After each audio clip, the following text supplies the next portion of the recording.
Open spaces for me mean life.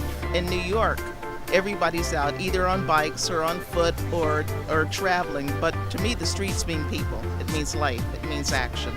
It gives you breathing room, you know?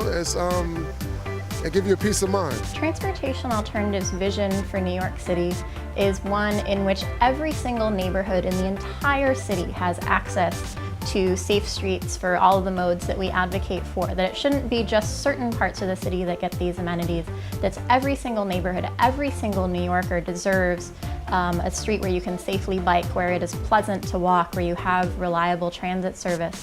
Well, the addition of a place like where we're sitting right now, Knitting in Fowler Square, I think is sort of the best of, because people can get engaged in the businesses nearby, stop and take a break, interact with one another, whether they're people that have been here a long time or newcomers or tourists. Not everybody has a backyard or somewhere where they can go. With the addition of the plaza like this or various sitting areas, it makes it nice. So as much as we're innovating every time we build a complete street, we're also sort of bringing to life the things that have always made New York City great. Our street life, the ability to use a bicycle, the ability to hang out on your stoop and meet friends. I mean, the social aspect of streets that are inviting to everyone, not just cars, are the reason that people move to cities. For us at the Uni Project, we're big fans of pedestrianizing spaces like this, of plazas and of other areas, removing the cars. But what that opens up for us is a whole space where we can have programs for books, chess, all sorts of things, a space where people can gather when they really couldn't ever before. Transportation Alternatives, since I've been involved, I've actually seen real changes, real campaigns won. I think a lot of time in New York City, it can be difficult to see the way in which you can make an impact. Sometimes government feels like a huge bureaucracy, and it's not obvious the channels you need to go through to make change. So something as simple as a speed bump, for example, or as significant as a complete street change, like on 1st and 2nd Avenues, we link up New Yorkers to those levers of power that leads to that tangible change. And we break that process down for people so it's inviting, exciting, and in fact, a way to make community. If you look at history and you look at the way things were, before Transportation Alternatives started advocating for alternative forms of transportation, you know how bad it was.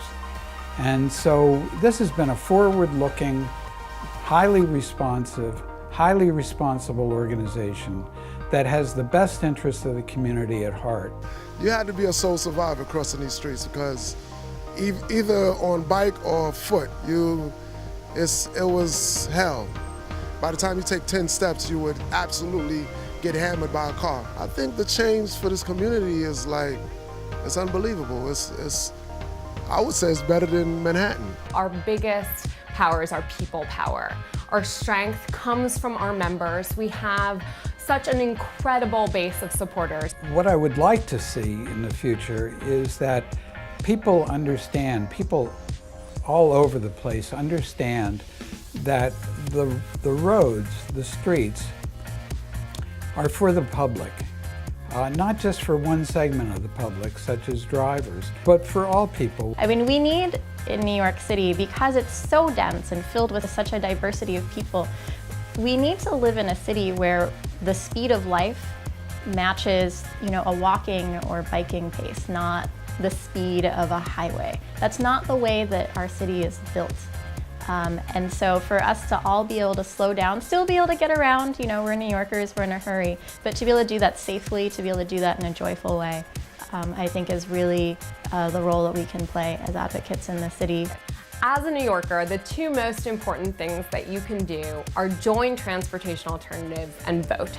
I think what we're going to see in the next year is that the demand for safe streets, the demand for better public transit, the demand for a city that welcomes and invites more bicycling is the city that New Yorkers want.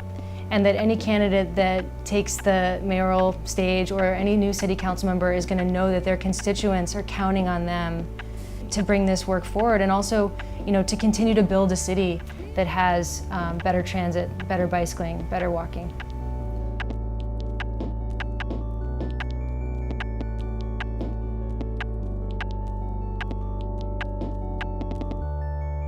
both know